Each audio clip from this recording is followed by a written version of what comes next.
Frontier Fighters.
Frontier Fighters, thrilling drama enacted by those daring men who fought and conquered the West.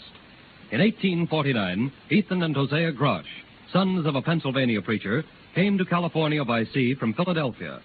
They failed to make more than a bare living in the plazas, and for that reason drifted eastward across the Sierras into the Washoe district and began to mine in Gold Canyon. One day, Hosea called excitedly to his brother Ethan. Ethan, come over here quickly. Don't lose a minute. Made a strike, Hosea? Ethan, look. Look at what? Don't you know what that metal is? Well, sure. It's thin sheet lead broken up into fine pieces. Ethan, man, this is pure silver. Silver? Well, let's turn some of it over. Look at the colors. Violet, blue, indigo blue. All the colors associated with pure silver ore, Ethan. Blue, black, and greenish black. I wonder what this ore will assay. It might go as high as $3,000 to the ton, if it's as pure as we think it is. Well, we'd better stake out some more claims and get a couple of sacks over to the nearest assayer's office. Looks like we've hit a 10 strike, all right.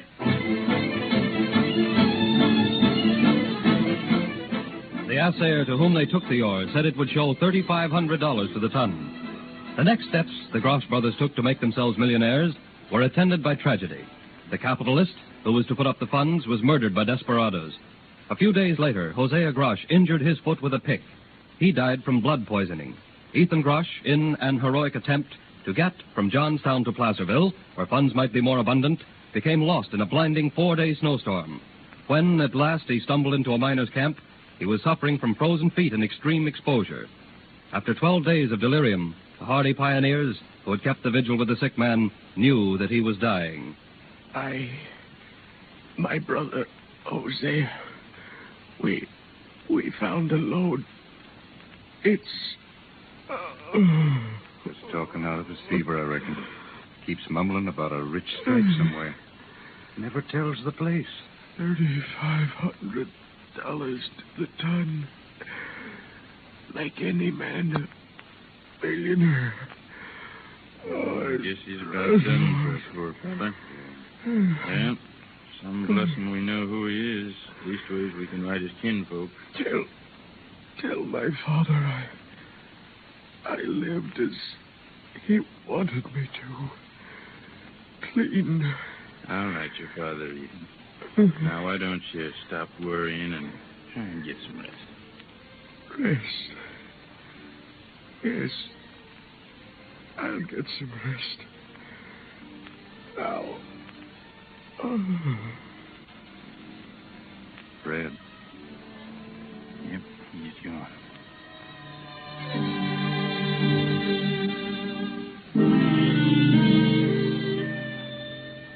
With Ethan Grosh died the secret of his discovery, which in reality was the first time that any man had put a pick into what was later to be the Big Bonanza. In the spring of 1859, Peter O'Reilly and Patrick McLaughlin were prospecting near the head of 6 Mile Canyon, and they quite unexpectedly found a very rich vein of gold. In a few hours, the cradle showed around $300. When excitement was at its height, Well, it sure looks like a rich strike. Jump into hose bed. Maybe Riley and McLaughlin are going to be as rich as old King Midas, maybe. Yeah, hold on there, men. What's all the excitement about? Somebody holding a prayer meeting on my land? Sure, and is this your land, too? If so, you must be having a finger in every claim in Nevada. Now, none of your lip, Riley. We know you're too well, Comstock. Now, just vamoose. Yeah, Pancake, don't you go stirring up no fight here. I'll thank you not to call me Pancake. I got a Any name. man that's too lazy to make his bread and just lives off flapjacks is pancake to me. How do you run this cradle, O'Reilly? Any born fool would know the answer to that one. I run it with the water from that spring up yonder. Oh, is that so? Well, that spring is on land that I took a claim on during the winter. There goes Pancake again, outsmarting another fella. Now, listen, Pancake. This is our claim, see? It's been staked and registered. And if you wasn't a born-rootin' lazy hog instead of a man, you'd be satisfied with Gold Hill. Who you calling a rootin' lazy hog? Why, for 2 cents, I'd plug you both. Look out, Riley. He's pulling a gun. Yeah, now, no use acting like fools instead of men. Pancake, you got a claim to that spring, and you, Riley and McLaughlin, you got a claim to that load you're working. Why don't you go in as partners? What? Why, I wouldn't be partners with the likes of him. Pancake Comstock. All right. Just try running that cradle without water and see how much gold you'll get out of that load. I know my rights, and by thunder, I'll have them. Yeah, just try running that cradle without water. I'm just wondering how much gold you'll get out of my new mine. Say, man, this ain't neither a fair nor a sideshow. If this one load is just a busting its side with gold, maybe the whole mountain is. Look, come on. Well, Riley, I don't know whether Pancake's bluffing or not, but I suppose if we don't cut him in, he's just liable to make a lot of trouble for us with that loud mouth of his. Sure, Patrick. The worst of it isn't having him for a partner, and he not doing a tap of work. But if this load turns out the way it should, it won't be called Riley Lode or McLaughlin Lode, but Comstock Lode.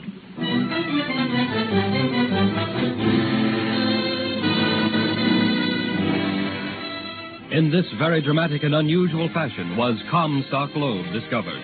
And not as a silver mine, but as a gold mine. Every miner who worked the lode cursed the blue-black metal that was always found at the bottom of the cradles and which carried away their quicksilver. Soon, there were great piles of it outside of their diggings. More people came into Nevada. Crude towns sprang up with tent houses and saloons. Mount Davidson was the scene of the wildest activity as the miners pick and shovel dug into her sides. Men tired of calling the place where they ate and slept a camp and dubbed it Mount Pleasant Point. But this name gave way to another in a few days. A camp character called Old Virginia, after a night's revel, fell at the door of his cabin, breaking his whiskey bottle. Rising to his knees, he waved the bottleneck around, shouting, Look out, Virginia!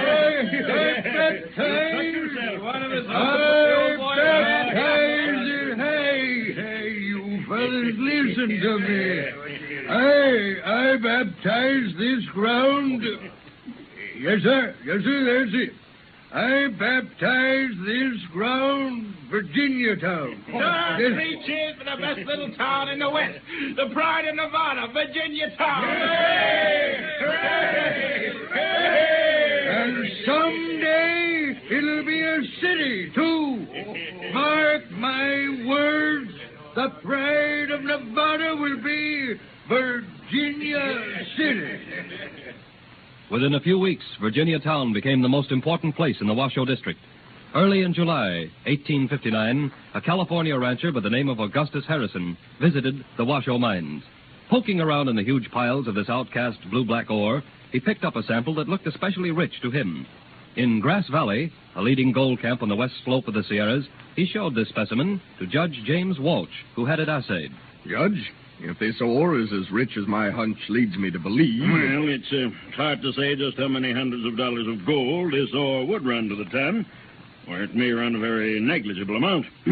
These old-timers may have been pretty wise in throwing it away. Yeah, we'll soon know the worst of the best. Here comes the assayer. Yes. Well, sir, what news do you have for us? Pretty good news, I'd say. This ore would run you over $4,775 to the ton. Jumping Jehoshaphat. $4,775 of gold to the ton? I didn't say gold, Judge Walsh. Now that you ask me, it's silver. Silver? Nearly $5,000 worth of silver to the ton? And these miners in the Washoe district are throwing it away? Sullivan, we're starting out at daybreak.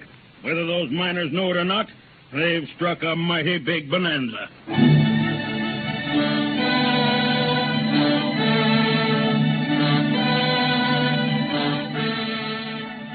No news in the world spread more rapidly than the report of this strike. Hundreds of men poured into Nevada from all over the Rockies. But it wasn't until the next year, when the first bar of silver bullion, the first ever produced in Nevada, appeared in the windows of San Francisco banks, that the flames of excitement burned at white heat. Suddenly, a new civilization sprang up in the West, and Nevada was the center of it. Silver poured out of Nevada in a seemingly never-ending stream. From Maine to the Rockies, there was but one cry: Nevada. These adventurous souls survived Indian raids, blizzards, and short rations to seek and find untold riches. Here were born the fortunes of the Fairs, the Mackays, the Floods, and the Baldwins. The rush of immigration into Nevada was halted for a moment as a messenger ran into a crowded saloon in Virginia City with momentous news.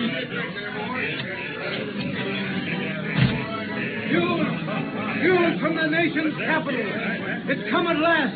Fort Sumter fired on. The Civil War has begun. The Civil War. Down for honest Abe Lincoln. 3 cheers for the North.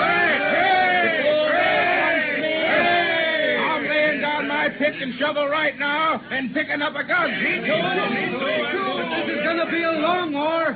Old Abe will want other things than men. He'll want money. Money? Say, buddy, there's enough silver in Nevada to keep the treasury of these United States full for years and years to come. The slogan of Nevada will be, keep a stream of silver flowing from Virginia City to Washington, D.C. Now, come on, everybody. I'm setting up the drink. Everybody have one, and drink to the USA and Nevada. Hey, Joe, put a bottle on the bar.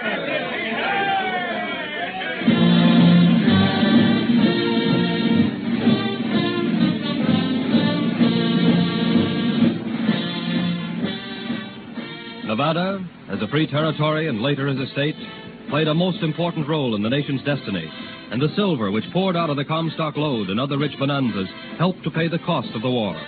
For almost a quarter of a century, the silver boom continued, a boom that created bonanza kings and queens. Today, what remains of this fury that swept over the nation and centered in Nevada is a number of famous ghost towns. But because of the silver mines, Nevada is an important, prosperous state, and the nation has an accurate chronicle of the deeds of more hardy pioneers, in the truest sense, frontier fighters.